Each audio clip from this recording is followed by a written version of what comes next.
Hey, philosophy students. Hope you're doing well. What I want to do is kind of wrap up our discussion on ethics. You'll have your final assignment due on Friday, and it'll be a good way, I think, to end the course on philosophy and get you to think about some really important things that you need to take with you as you go forward. Because of what's happened, we only had, certain amount of time to really look at the key issues. But I want to encourage you, if you get a chance in college to take a course in philosophy, I think it would be a great thing for you. I took several, and undergrad and graduate level, and that's one of the reasons why I love to teach it. It just will expand your mind so much, as I'm sure that you kind of picked up on already. One of the things that I want to do today is kind of look at the idea of virtue ethics, which I think you'll be able to identify with pretty easily.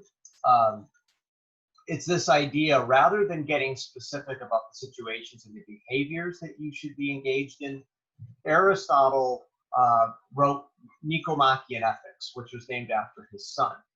And in Nicomachean Ethics, he talks about the idea that moderation is really the key to happiness. And I think that resonates with a lot of people today. I think that understanding that you need balance is something you hear all the time. It's not easy to achieve. I think many of our political debates, even ones that are going on now, we tend as Americans to swing to real extremes with everything. And it takes us some time to actually get back closer to the moderation that we need. And that's kind of, if you look at life, a lot of times that's what happens.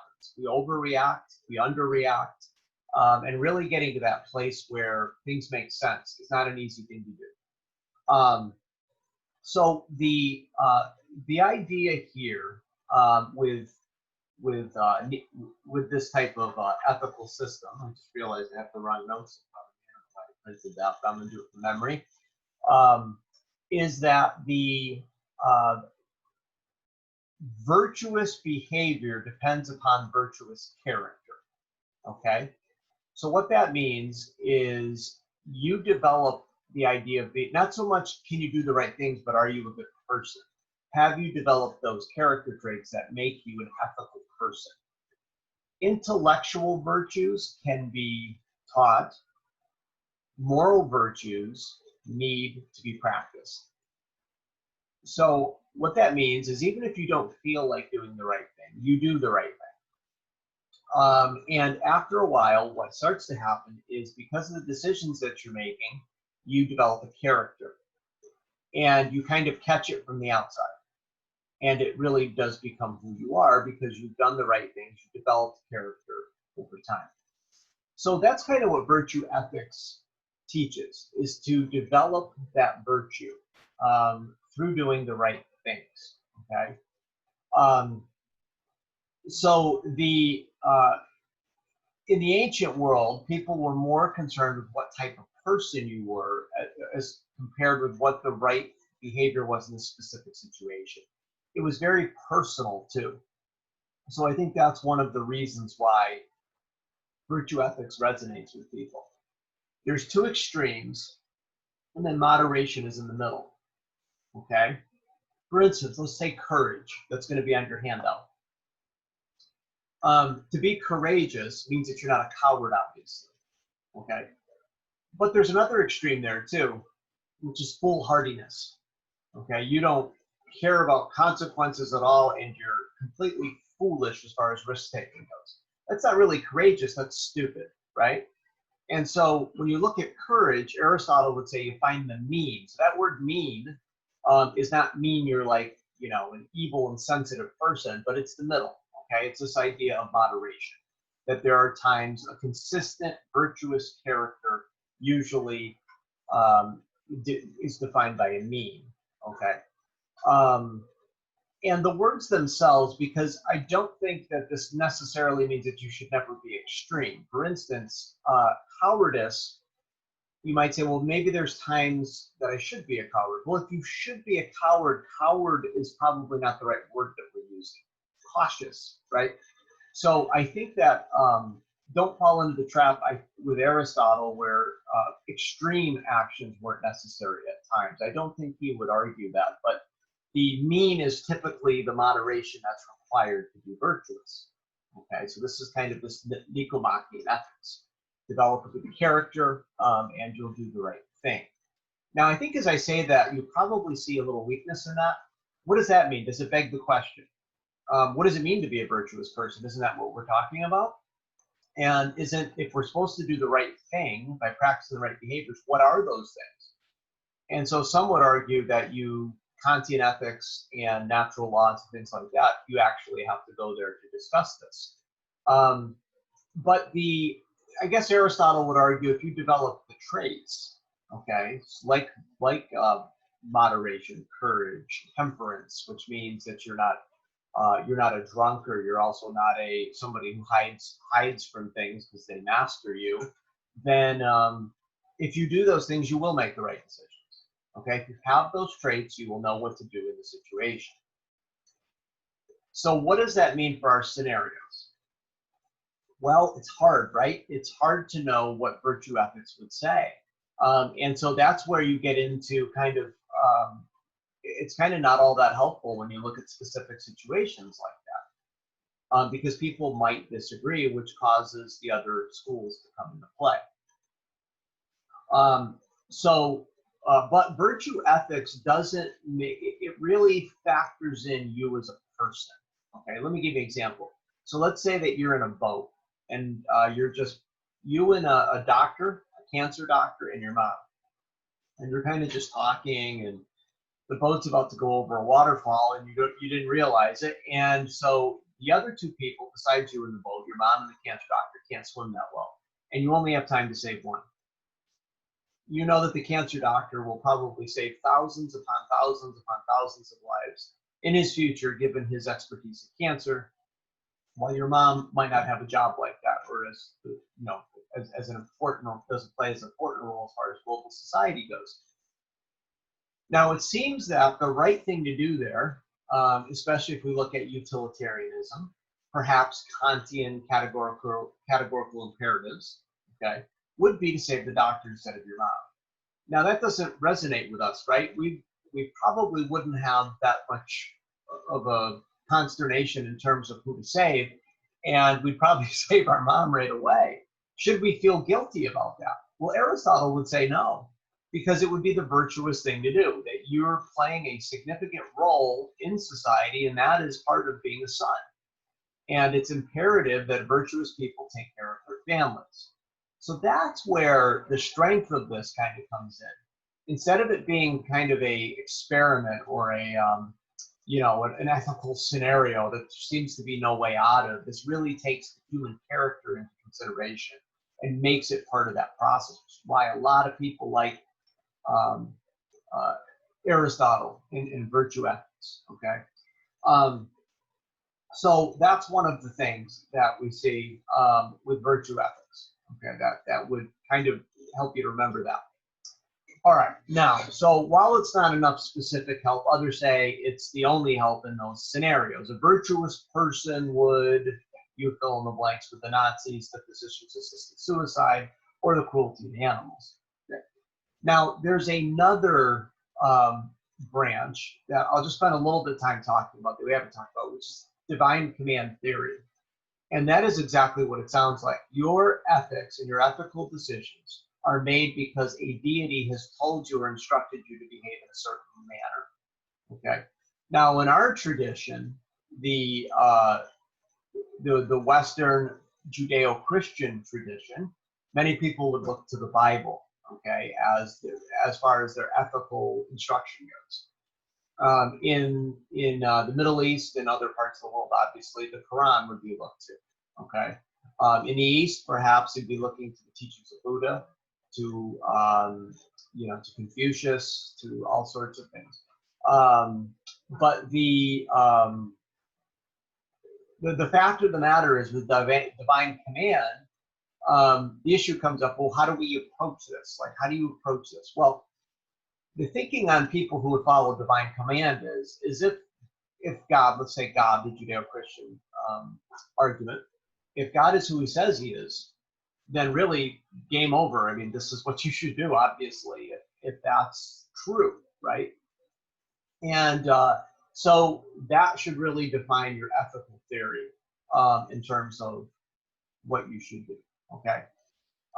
And so divine command would be clear instructions. So if we look at the scenarios that we have with the Nazis, the physician-assisted suicide, and the cruelty to animals and bullfighting, the first one, there seems to be clear indications, even if you're looking at Judaism, Christianity, or Islam for this matter, lying isn't something that's celebrated indoors. It's actually commanded to not do.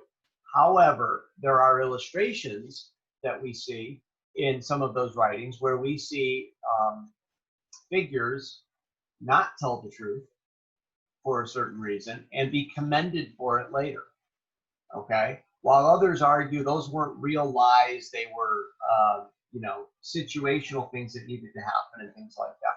So that's a controversial one as far as what you do as far as lying to the Nazis and divine command theory. The second one, physician-assisted suicide, is almost certainly no, don't do that. That's a bad thing. Only God has the right to take lives. And that's not something that you have the right or the authority, which is important with divine command theory. You don't have the authority to do that, okay? Now, some people will argue it says thou shalt not kill, but yet we see God commanding to order groups of people to be conquered and maybe killed and died. Isn't that a contradiction? Well, it's not if you're God, according to divine command theorists, because you're the only one that has the authority to do things like that. You don't, as a human being, as a government, as an institution, to make that decision yourself, but the author of life has the ability to command the taking of life. So that would be the argument that they would probably make for that. Okay. Now, the third one, bullfighting, which is interesting, would also be a no-no, according to divine command theory, because there's a lot of illustrations there that talk about being good stewards of the environment, of the earth, of caring for animals, and things like that. So it seems like divine command theory would be up for grabs in the first scenario and then no to the next two. Okay. So the other thing that comes up with divine command theory is that the notion has been argued, or it's been argued, that if there's a right and wrong, then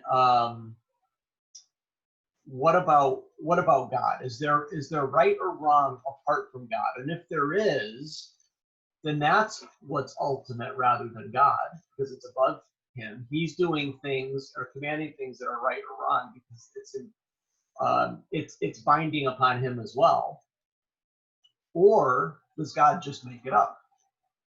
Could he have made murder, rape, and all sorts of nasty things the thing that should be done just because it's arbitrary? He's got the power, so he decides. It's known as the Euthyphro dilemma. Do you do things because they're the right thing to do? Does God order things because of the right thing to do, or are these things ordered because God says so? And couldn't the opposite be true? Okay, so it was often looked at as a dilemma that was you couldn't get out of. However, what many philosophers have argued is that you're missing the point. The right and wrong is commanded by God, not because it's above him or outside of him. It's also not something that he arbitrarily makes up, but it's part of his virtuous character. So because it's part of his character, it can't just be randomly changed. And it's not above him, it's who he is. And being an all-powerful deity, it gives us its authority and it gives us its reality. You can deny it, you can disagree with it, you can not like it, but at the end of the day, it doesn't change a thing because the all-powerful deity, it's part of his nature, and that's what makes his nature is good. His nature is morally perfect, and therefore these are the things that come out of that. So in our theories, you almost see a little Aristotle there, right? That you see that, Okay, so that's what a divine command theorist would argue. The problem you get into with divine command is there's been a lot of people who claim they're being commanded to do things that are exact opposite of that. You know, what if a suicide bomber says he's following divine command theories? And many people have done that. So the issue people have is, how do we know that this is true or even possible? Okay. So anyways, all of that to say, we've got a large variety of ethical theories. The thing that you need to do as a student, as a thinker, as a human, is to look through them all and say, which one makes the most sense?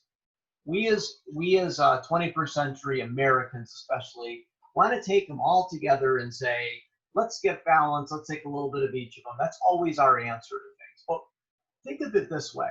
One of the things that we've tried to think about in philosophy is what are we susceptible to do in our generation?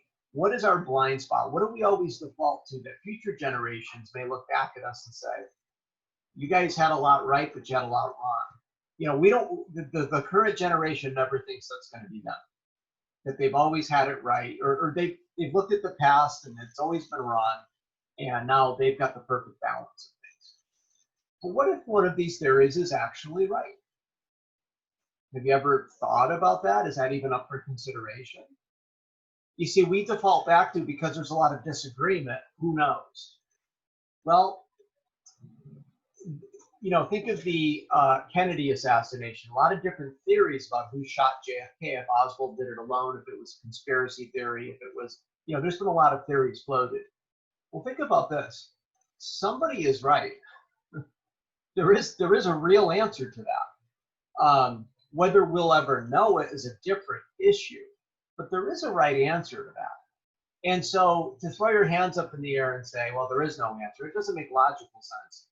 And with ethics, remember there's relativism, which basically is you do what you want to do. You make up your own code, or cultural relativism, the culture decides. Well, that may, if that's true, then that's, you know, that's our ethical standard. That's the right answer. If it's not true, then something else is the right answer. So I want you to think about that. That's why ethics is really cool to kind of look at. Think of what's going on in our streets right now. There's a whole lot of ethical theories being thrown out there. A whole lot of statements that people are making that are actually reflective of an ethical foundation that they have. From utilitarianism to natural law to divine command theory. Look today, as you watch the news, you will find this. Most people, 99% of those people, could not tell you any of those words or phrases or what the strengths and weaknesses of their own foundation is. That gives you, like Ayn Rand talked to at the beginning of the course, the ability to take control and have control over your life and not be at the mercy of the next meme you see on Facebook or on social media, Instagram, whatever, but that you'll be able to think through things, empower your world, and influence those around you. Now, Ayn Rand, even though she had a great philosophy, Who Needs It, the article, she taught something called ethical egoism, which essentially is you pursue your own selfishness and everybody wins. I'll leave you with that. But, you know, and this enlightened self-interest, I guess, obviously weaknesses to that, and things that people would not agree with, but that's what she argued. So with the end of that, so I'm going to have you just look at what Aristotle did and just fill that worksheet out and try to find the mean of those extremes. It's actually a very good activity. And see if you can figure out the mean, and we'll go from there. But if you need anything in the meantime, please email me. I hope you're doing well, continuing to do well. Hope you're able to get out and enjoy the nice weather. And I look forward to hearing from you and seeing you soon.